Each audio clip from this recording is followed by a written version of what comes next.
Welcome to Door County Drone, where history, industry, and the beauty of the Great Lakes come together from a whole new perspective. Join us as we explore massive freighters, working shipyards, dry docks, and the vessels that keep Great Lakes commerce moving. Through aerial views and close-up footage, you'll experience these incredible ships like never before. Thanks for watching, and we hope you enjoy the video.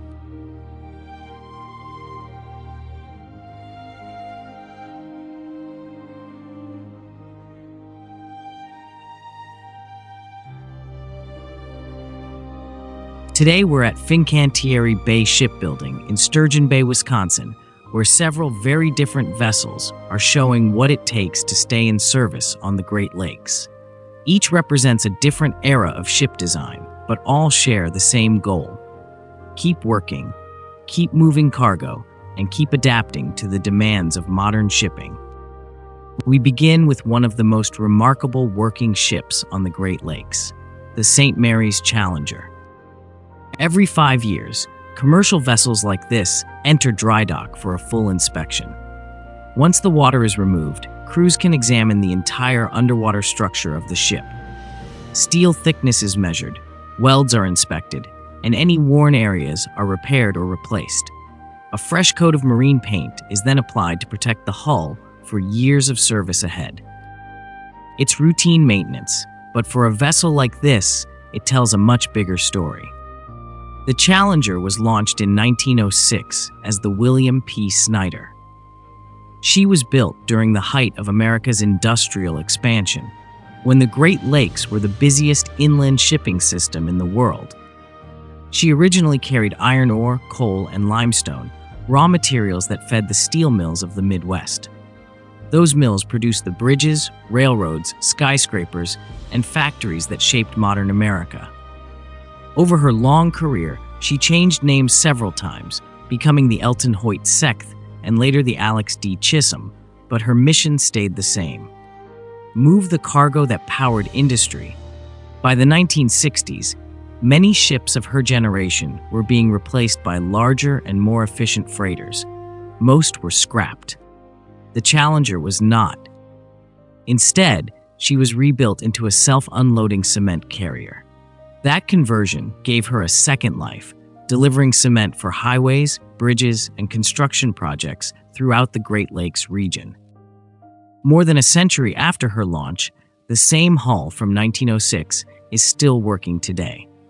Very few commercial ships anywhere in the world can claim that kind of longevity. Nearby sits another Great Lakes giant, the Edgar B. Speer. She represents a very different era of shipping. Launched in 1980, she is one of the 1,000-foot self-unloading freighters that transformed Great Lakes commerce.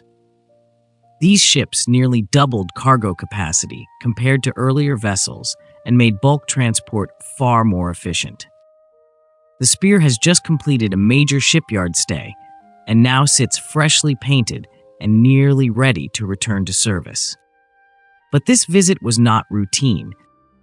For nearly half a century, she was powered by two French-built PL-stick diesel engines producing more than 19,000 horsepower. Those engines pushed this 1,000-foot vessel across every corner of the Great Lakes, moving millions of tons of iron ore.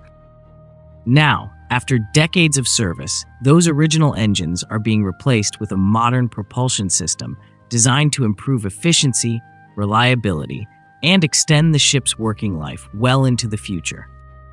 A repower of this scale is rare in the life of a Great Lakes freighter, and it represents a major investment in keeping one of the largest ships on the lakes operating for decades to come. Back on the other side of the yard, another vessel is preparing for another season of work. The Prentice Brown may be much smaller than the ships around her, but she plays an essential role in the Challenger's story.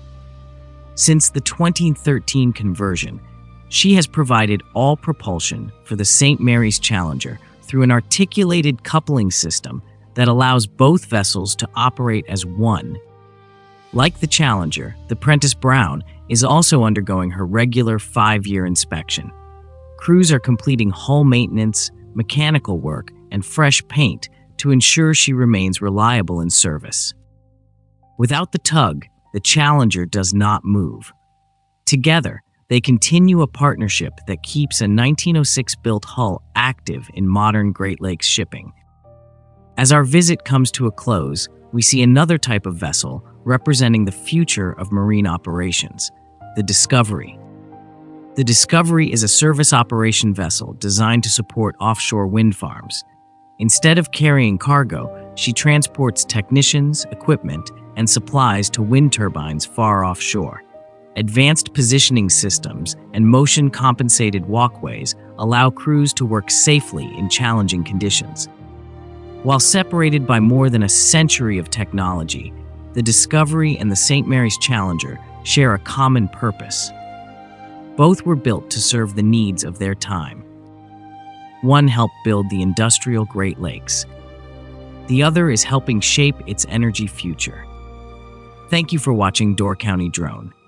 If you enjoy Great Lakes ships, shipyards, and maritime history from a unique aerial perspective, consider subscribing for more.